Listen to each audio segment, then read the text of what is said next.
chers frères et sœurs en Christ, je suis Michael Bogu, serviteur du Dieu vivant, manifesté sur la terre en Jésus-Christ de Nazareth. Voilà. Que l'Éternel vous bénisse en vos rangs gras et qualités qui soient avec vous. Ce matin, nous allons prier. Père éternel, toi qui es le créateur du ciel et de la terre, bénis mon frère et ma sœur qui va écouter ce message qui dit que la polygamie n'a jamais été dans le plan rédempteur du Dieu vivant. Voilà. Que l'Éternel nous bénisse et que sa grâce nous accompagne. Voilà. Voilà, chers frères et sœurs, je voudrais dire que notre objectif, c'est de rectifier le tir quand quelquefois, dans le monde évangélique, un message est donné et qu'il ne cadre pas avec la parole de Dieu, rien que la parole de Dieu. J'ai entendu un homme dire carrément que la polygamie, elle est normale, puisque dans la Bible, les 10 commandements étant donnés, on dit tu ne commettras pas d'adultère, pendant que des hommes de Dieu, des éminents hommes de Dieu qui marchaient le Seigneur avec plusieurs femmes. Je voudrais dire à ce frère-là, qui prêche cet évangile-là, et qui prêche cette parole-là. C'est vrai, il n'est pas pasteur. Il est un coach. Mais je voudrais lui dire que la polygamie n'a jamais été dans le plan rédempteur du Dieu vivant pour l'humanité. Voilà. Je suis Michael Bogu, serviteur du Dieu vivant et disciple de Christ. Genèse chapitre 1, verset 27 à 28 nous dit: Dieu créa l'homme à son image, il le créa à l'image de Dieu, il créa l'homme et la femme. Le verset 28 dit: Dieu les bénit et Dieu les dit: soyez féconds, multipliez. Ça, cela veut dire quoi? Le mandat de procréation, de dominer la terre, a été donné à l'homme et à la femme. Ce mandat est donné à l'homme et à la femme ensemble. Et nous voyons dans Genèse chapitre 2, verset 24, c'est pourquoi l'homme quittera son père et sa mère et s'attachera à sa femme, ils deviendront une seule chair. Le mariage n'est pas l'œuvre de l'homme. Le mariage est une institution de Dieu, le créateur de l'univers visible et invisible. Afin d'accomplir ce mandat, Dieu a institué le mariage pour l'humanité. Mais ce mandat consistait à faire croire. Celui qui prêche ça, il doit savoir, ça consistait à faire quoi le mandat du mariage? Consistait à ce que l'homme quitte son père et sa mère. Donc le mariage est la relation la plus importante pour laquelle les liens familiaux seront en un sens brisés. La loyauté envers son épouse devra surpasser celle envers ses parents. Dimension sociale du mariage. Dimension transcendante du mariage. Ça c'est un. Deuxièmement, on dit s'attacher à sa femme. Coller. Le mariage est une union profonde et permanente dont l'homme est responsable. Engagement de la volonté, relation d'amour, d'amitié. Abandonner tout pour faire un avec ton épouse. Si tu as plusieurs épouses, tu vas faire un avec elles tous. Non. Si aujourd'hui nous traversons des moments difficiles, que le monde est scindé presque en deux, et qu'il y a les descendants d'Isaac, et il y a les descendants d'Ismaël, c'est ce péché-là. Dieu a dit à son serviteur: attends, Abraham, je vais te donner un enfant. Il a dit non, la promesse d'attendre Isaac tarde. Sa femme lui propose quelque chose. Voici ma nounou là, prends-la et fais un enfant. Un enfant va naître. Après, Isaac va naître. Des conflits vont s'installer. La femme sera chassée dans le désert. Regarde la souffrance qu'elle va avoir. Mais l'Éternel va bénir sa progéniture. Et ça va créer la division. Tous les Ismaélites, l'islam, tous descendent de cet homme-là. Nous descendons tous d'Isaac. Regarde la scission qui s'est créée dans le monde. La Bible dit tous seront contre lui, il sera contre tous. Est-ce que c'était une bonne chose? Non. La polygamie n'a jamais été bonne. Et devenir une seule chair est le troisième point. Le mariage constitue une unité, une communion intime, aussi bien physique, émotive que spirituelle.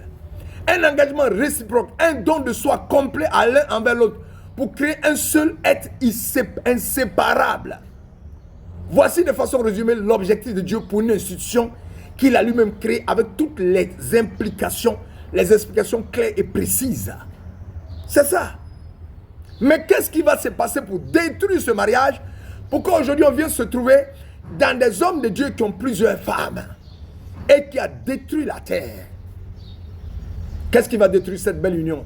Cette belle institution faite par Dieu pour le bonheur de l'homme et la femme. Genèse chapitre 3, verset 7 à 13.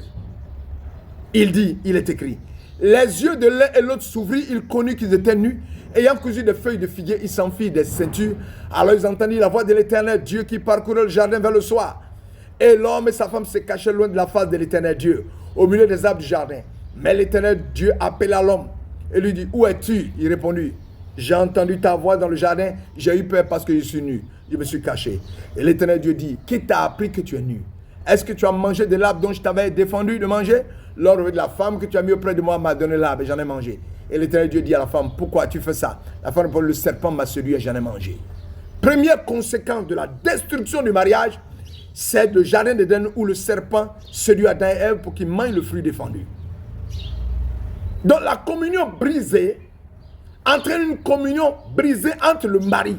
La communion brisée entre Dieu et Adam et Ève va entraîner une communion brisée entre le mari, Adam et sa femme. La honte devant Dieu et l'un devant l'autre, les accusations, l'irresponsabilité, la culpabilité. C'est après le péché adamique que la terre, les animaux, la relation entre l'homme et la femme sera brisée. Par la suite, le premier homme prendra une épouse. Les descendants du premier homme qui prendra une épouse, ce sera le mec. Et quand il va détruire ce mariage, qu'est-ce qui va se passer? C'est la misère complète qui va s'abattre sur la terre. La misère sera totale. Les êtres humains seront complètement confondus. Les animaux deviendront féroces. La terre va s'attaquer à elle-même. Il n'y aura plus de paix et de répit. Romains chapitre 3, verset 20. Tous sont péchés, sont privés de la gloire de Dieu. Voilà ce qui a créé le problème de la polygamie. Donc la polygamie n'a pas été une bonne chose. Dieu au départ ne voulait pas des hommes polygames. Le mec va être le premier polygame. Genèse chapitre 12, acte 50. Voilà.